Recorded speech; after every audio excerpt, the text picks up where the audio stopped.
যেহেতু 20-21 দুদিন ছুটি ছিল, আমি এদিকে আসছিলাম, তখন আমি চিন্তা করলাম যে উনি বললেন যে আমাকে তাহলে আপনি ওদিকে একটু বসেন সবাইকে নিয়ে।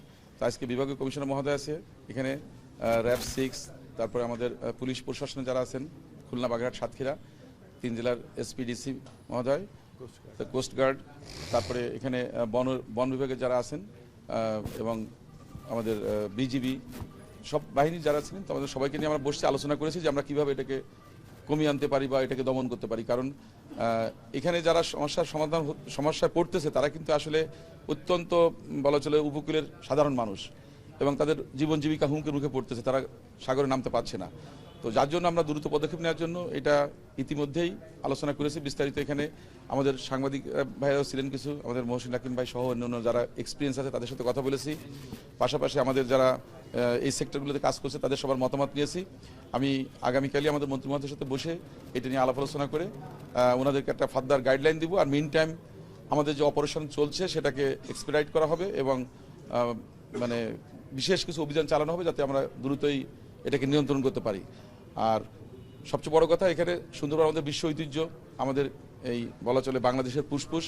সুতরাং আমরা সুন্দরবনকে যে কোনো মূল্যে সুরক্ষা করব। পাশাপাশি এখানকার জীবন জীবিকার জন্য যে মানুষগুলো যাচ্ছে এবং বঙ্গোপসাগরে যারা কাজ করছে তাদের নিয়ে চিন্তা করব। আমরা এখানে আলোচনা করেছি যে আমাদের ব্লু ইকোনমি আমরা চিন্তা করছি, কিন্তু ব্লু ইকোনমিকে যদি নিয়ে কাজ করতে হয় তাহলে তো আমাদের গেটওয়েটাকে ঠিক রাখতে হবে, নিরাপদ রাখতে হবে।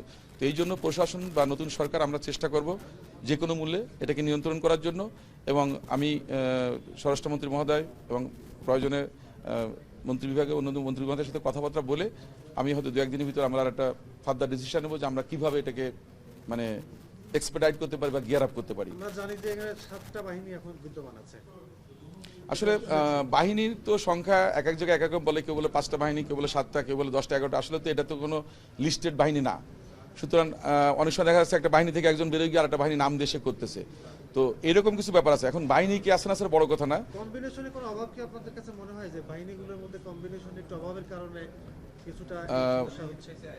না, বাহিনীর ভিতর আসলে কম্বিনেশন না। জিনিসটা হচ্ছে কি, এখন ইন্টারিম গভর্নমেন্টের পরে একটা পরিবর্তন ছিল, সবাই ব্যস্ত ছিল ইলেকশন নিয়ে, এবং দেশে নির্বাচন হলো, নির্বাচনের পরে সরকার গঠন এদিকে ফোকাস করছিল। তো তারা এই সুযোগটাকে কাজে লাগিয়েছে। ইতিমধ্যেই আমাদের বিভাগীয় কমিশনার মহোদয় মানে ওনার সব টিম বা যারা আছে সবাইকে নিয়ে উনি ডিসকাস করছেন। আমি মনে করি যে তারা এই অফ টাইমটাকে কাজে লাগানোর চেষ্টা করেছে। তো সেটা এখানে ঘটেছে। এখানে বাহিনীর কাছে কথা বলে আমার যেটা মনে হয়েছে তারা আন্তরিক, এবং সরকার থেকে যেভাবে তাদেরকে গাইডলাইন দেওয়া হবে সেইভাবে তারা অপারেশন এখানে সেট করবে। না, জিরো টলারেন্স তো সবসময় আমাদের আছেই, কিন্তু জিনিসটাকে তো প্র্যাকটিক্যালি এটাকে মানে রূপান্তরিত করতে হবে। তো সেটার জন্য আমি বসবো। আর আজকে পাশাপাশি আমরা মতামত নিচ্ছি সবার কাছ থেকে, লিখিত মতামত নিয়ে আমরা একটা কম্পাইল করে আমরা একটা কর্মপরিকল্পনা ঠিক করবো, যাতে অ্যাটলিস্ট এটাকে আমরা নিয়ন্ত্রণ করতে পারি এবং এটাকে নির্মূল করতে পারি। কারণ এটা নির্মূল না হলে আমাদের সুন্দরবনের জীবন জীবিকা, পাশাপাশি এখানকার যে ইকো ট্যুরিজম, আপনার যে ব্লু ইকোনমি, সবগুলো কিন্তু মুখ থুবড়ে পড়বে। এবং আমাদের ইতিমধ্যে রেভিনিউ যে জেনারেশন সেটাও কিন্তু ফল করেছে, কারণ অনেকে সাহস পাচ্ছে না বা মাছ ধরতে যাচ্ছে না। তো সুতরাং আমরা মনে করি যে এটা দেশের জন্য একটা মারাত্মক ক্ষতি। আমাদের এই ইকোনমিক হাবটাকে ধরে রাখার জন্য, আমাদের অগ্রগতি ঠিক রাখার জন্য বা সুন্দরবন কেন্দ্রিক যে কর্মকাণ্ড সেগুলোকে ঠিক রাখার জন্য আমাদেরকে এটা নিয়ন্ত্রণ করতে হবে। বন বিভাগের সক্ষমতা কোনো জায়গায় লিমিটেশন আপনারা দেখেন কিনা এটা বৃদ্ধির জন্য? মানে তাদের কাছ থেকে আমরা বারবার শুনেছি যে আমাদের এখানে এই অভাব রয়েছে, এই অভাব রয়েছে। তো বন বিভাগের সক্ষমতার বৃদ্ধির ব্যাপারে কোনো কিছু? আসলে আমরা যেহেতু নতুন সরকার গঠন করেছি, আসলে এই ব্যাপারে আমি মন্তব্য করতে চাই না। আমরা চাই আমাদের মতো করে এটাকে নিয়ে কাজ করতে। আমি আজকে বলেছি যে আপনাদের লজিস্টিক যেটা লাগবে সেটা আমাকে বলবেন, আমি মন্ত্রণালয় থেকে সেটা অ্যাপ্রুভ করবো। কারণ এখানে জলজনের সংকট আছে, এখানে সিকিউরিটির ব্যাপার আছে, বাট পাশাপাশি কিছু কৌশলগত ব্যাপার আছে, সেগুলো আমরা ডিসকাস করেছি। যেমন যেখান থেকে লোকগুলো অনুপ্রবেশ করতেছে লোকালের সাথে, সেইগুলোকে মনিটরিংয়ের আওতায় নিয়ে আসা, সেখানে আরও মানে সিকিউরিটি বাড়ানো। তো সেগুলো করার জন্য আমাদের বর্তমান যে ম্যান পাওয়ার আছে সেটাই ওকে আছে, কিন্তু আমরা চাই ওনাদের সবার মতামত নিয়ে আমরা একটা পরিকল্পনা করতে, যাতে অ্যাটলিস্ট আমাদের সুন্দরবনের সুরক্ষাটা যেন আমরা নিশ্চিত করতে পারি, এবং এখানকার মানুষ যারা কাজ করছে তাদের যে নিরাপত্তা নিয়ে তারা যেন ওখানে মাছ ধরতে পারে বা আহরণ করতে পারে, সেটার জন্য আমরা সর্বোচ্চ অগ্রগতি দিচ্ছি।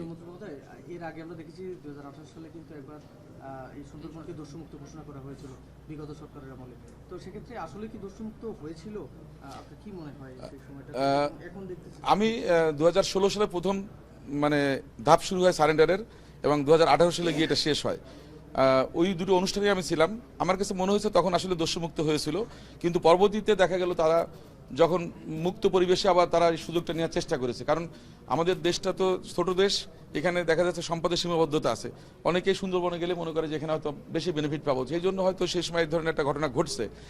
এখনও দস্যুতা আস্তে আস্তে বৃদ্ধি পাচ্ছে, তো আমরা চাই দস্যুতা যে কোনোভাবে হোক আমরা নিয়ন্ত্রণ করতে। সেই জন্য আমরা আজকে বসছি। আর আমাদের সরকার নতুন গঠন হয়েছে, আমাদের মাননীয় প্রধানমন্ত্রী ইতিমধ্যেই বলেছে যে আমরা দুর্বৃত্তায়ন, দস্যু, মাদকমুক্ত সমাজ বা আমাদের যে কমিটমেন্ট, যে রাজনৈতিক যে আমাদের কমিটমেন্টগুলো ছিল মানুষের কাছে, সেগুলো পূরণ করার জন্য আমরা কাজ করব। সবচেয়ে বড় কথা, আমরা মানুষের প্রত্যাশা পূরণের যে রাজনীতি, সেটা আমাদের অবস্থান থেকে আমরা করতে চাই।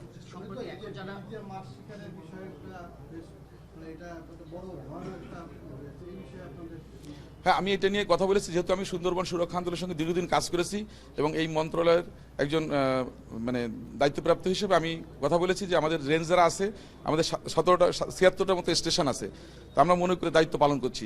যদি কারো নেগলিজেন্সি থাকে সেটা অবশ্যই বন বিভাগ দেখবে এবং সরকার থেকে সেটার জন্য ব্যবস্থা নেওয়া হবে। বনের পরিবেশ নিয়ে একটা উদ্ধার করেছে বা অনেকগুলো মুক্তি পেয়েছে আমাদের যে ইনফরমেশন আছে, আর বাকিগুলো আমরা করব। আর মুক্তিপণ তো সরকারের দেওয়া বা আমাদের মানে ব্যাপার বিষয়টা না, এটা হচ্ছে দেখা যাচ্ছে যে ব্যক্তি পর্যায়ে এটা কে কি করছে আমরা জানি না, কিন্তু আমাদের দায়িত্ব হচ্ছে এখানে দস্যু মুক্ত করে তাদেরকে বেরিয়ে নিয়ে আসা বা এখান থেকে তাদের হাত থেকে মানে মুক্ত করা, সেটা হচ্ছে আমাদের দায়িত্ব। আমরা সেটা নিয়েই কাজ করছি এবং সেটার জন্য কোস্টগার্ড, আমাদের এখানে যে নৌ পুলিশ বা এখানে আমাদের অন্যান্য যে বাহিনীগুলো আছে, র্যাব, তারা কিন্তু ইতিমধ্যে পদক্ষেপ নিচ্ছে এবং আমাদের অভিযান অব্যাহত আছে। এবং আশা করি খুব অল্প সময়ের ভিতর এই মেসেজটা আপনারা সবাই পেয়ে যাবেন যে না, এখানে আরও বেশি গিয়ার আপ করা হয়েছে এবং এই জিনিসটাকে বন্ধ করা সম্ভব হয়েছে। প্রতিবাদ বনের পরিবেশ নিয়ে আমরা একটু কথা বলতে চাই। বনের পরিবেশ আসলে আমরা দেখেছি গত কয়েক মাস আগে আমি গিয়েছিলাম নির্বাচনের আগে আমার পার্ট অফ ইলেকশন ক্যাম্পিং, আমি ওখানে গিয়েছিলাম। তো আমি দেখেছি যে আসলে তারা যেটা করছে, সাগর পাড়ে তারা এটা আয়োজন করছে। এখানে বন খুব বেশি যে ইফেক্ট হয়েছে তা না, ওখানে যে তারা যে স্থাপনা করেছে, ছাউনি দিয়ে করেছে, আমি দেখেছি ওখানে তারা সন দিয়ে ছাউনি করেছে, বাঁশ দিয়ে করেছে, যেগুলো তারা লোকাল থেকে নিয়ে ওটা করেছে। তো যদি বনকে কোনো কিছু ক্ষতিগ্রস্ত করে করা হয় সেটা অবশ্যই আমরা দেখব। আমরা যেহেতু নতুন দায়িত্ব পেয়েছি, আমরা সরকার গঠন করেছি, আমরা মনে করি আমরা সুন্দরবন সুরক্ষার জন্য আমাদের সর্বটা চেষ্টা করব এবং আশা করি আপনারা যদি আমাদেরকে সহযোগিতা করেন এবং প্রশাসন এই ব্যাপারে আন্তরিক আছে এবং আমরা খুব অল্প সময়ের ভিতরে আমরা আশা করি এই ব্যাপারে আমরা পদক্ষেপ নিতে পারবো। তবে দুবলাচর বা এখানকার অন্যান্য যে জনপদগুলো আছে, আমি দেখেছি সাধারণ মানুষ খুব বেশি ক্ষতিগ্রস্ত হচ্ছে না, ক্ষতিগ্রস্ত করতেছে আমাদের এই দস্যুবৃত্তি। সুতরাং আমরা এইটাকেই টপ মোস্ট প্রায়োরিটি এখন দিচ্ছি।